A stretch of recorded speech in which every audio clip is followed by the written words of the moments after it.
Assalamualaikum warahmatullahi wabarakatuh. Welcome back to my channel, yaitu Ujang MC, pembahasan public speaking, MC, voice over, news anchor, dan hal lainnya berkaitan dengan seni dalam berbicara. Nah, teman-teman semua, setelah kemarin kita membahas berkaitan dengan pengenalan dalam public speaking, ada dua elemen penting sedikit mengulas berkaitan dengan pengetahuan tentang public speaking dan pengalaman yang harus teman-teman ketahui dan pahami agar tidak salah kaprah. Dan tentunya tahapannya sesuai dengan step by step untuk menjadi seorang public speaker yang bagus, baik, dan juga luar biasa. Dan tentunya pada video kali ini akan membahas tentang myth of public speaking atau mitos public speaking. Nah teman-teman, sebagai umat yang beragama, sepatutnya ketika akan melaksanakan sesuatu harus berdoa terlebih dahulu. Nah, kunci ini saya dapatkan dari Mbak Nazwa Shihab, bahwa sebelum pelaksanaan apapun, mau MC dan sebagainya, selalu membaca doa. Yang pertama, membaca sholawat. Yang kedua adalah membaca surat Al-Insyirah, Allahumma sholli ala Sayyidina Muhammad, dan dilakukan selama 3 kali. Kalau surat Al-Insyirah, Bismillahirrahmanirrahim. Alam Nashrah laka sadrak wa wada'na anka wizrak alladzi anqadha dhahrak wa rafa'na laka dzikrak fa inna ma'al usri yusra inna ma'al usri yusra fa idza faraghta fansab wa ila rabbika farghab. Semoga bermanfaat. Oke teman-teman semua, mitos public speaking. Mitos public speaking ini berkaitan dengan psikologi teman-teman semua.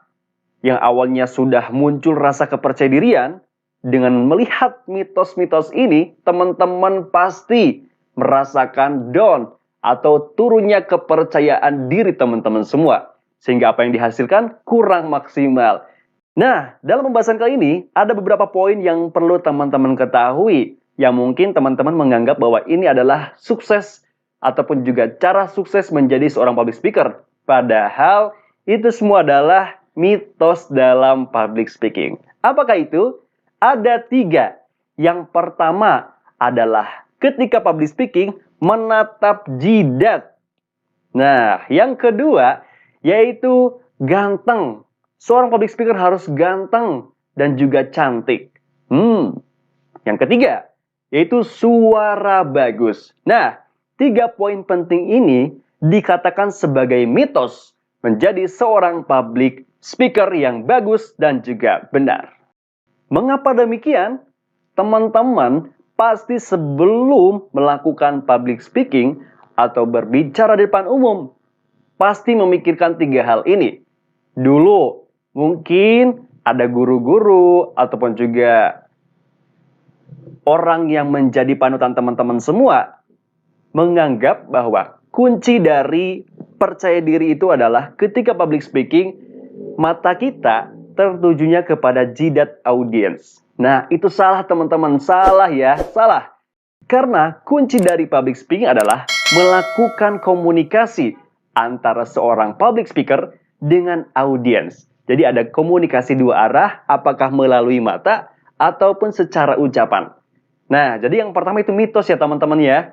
Jangan pernah teman-teman ketika public speaking tertuju ataupun fokus terhadap satu titik atau tarang ya, jidat atau ke arah yang sejajar dengan kita. Misalkan tembok atau lemari, lemari atau hal lainnya yang tidak termasuk kepada komunikasi 2 arah antara seorang pembicara dengan audiens. Jadi yang pertama mitos ya, jangan menatap jidat ketika public speaker. Oke, paham teman-teman semua? Terus yang kedua, ganteng dan cantik. Teman-teman mungkin di sini beranggapan bahwa, Kang Ujang, saya mah kurang percaya diri. Karena dari segi fisiknya, mohon maaf ya, bibirnya tidak merah merona, apakah pipinya tidak sekelimis orang bayangkan gitu kan. Nah, teman-teman jangan menganggap hal itu semua sebagai ujung tombak seorang menjadi public speaker. Nah, ganteng dan cantik ini bukan menjadi sebuah halangan teman-teman semua untuk menjadi seorang public speaker. Jangan pernah beranggapan hal demikian. Karena itu akan membuat menurunnya kepercayaan dirian teman-teman semua. Jangan pernah melihat kondisi fisik apa yang diberikan oleh Tuhan Yang Maha Esa. Bersyukur, ya. Teman-teman harus bersyukur karena seorang public speaker itu tidak dilihat dari ganteng atau cantiknya, tapi dilihat dari good looking. Nah, apa sih yang menjadi ujung tombak sebagai orang yang public speaker atau pembicara menjadi good looking? Tidak harus ganteng dan cantik. Tapi coba perhatikan apa yang kita pakai seperti baju, apakah sesuai atau tidak dengan acara yang kita ikuti. Kemudian juga muka, lebih ke bersih. Nah, bersihkan muka ataupun rapihkan rambut. Kemudian juga gunakan aksesoris seperlunya. Dan jangan lupa untuk menggunakan aroma pewangi. Nah, itu yang dikatakan menjadi seorang pembicara. Karena kenapa? Seorang pembicara itu harus berbeda dengan audiens. Bukan untuk gaya-gayaan, bukan untuk sok pamer, tapi berkaitan dengan perhatian seorang audiens kepada pembicara agar lebih fokus dan tertuju pada satu titik, yaitu pembicara. Oke, paham ya? Kemudian yang ketiga. Nah, ini hal yang penting teman-teman semua.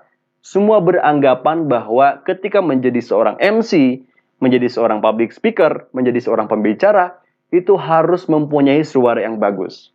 Nah, teman-teman, suara bagus itu adalah mitos. Karena kenapa? Suara yang kita miliki itu bisa diolah, bisa dilatih, dan bisa dikembangkan. Teman-teman pengen bulat, ada tata caranya. Teman-teman pengen artikulasinya jelas, oke, ada tata caranya juga. Bagaimana latihan A, I, U, E, O.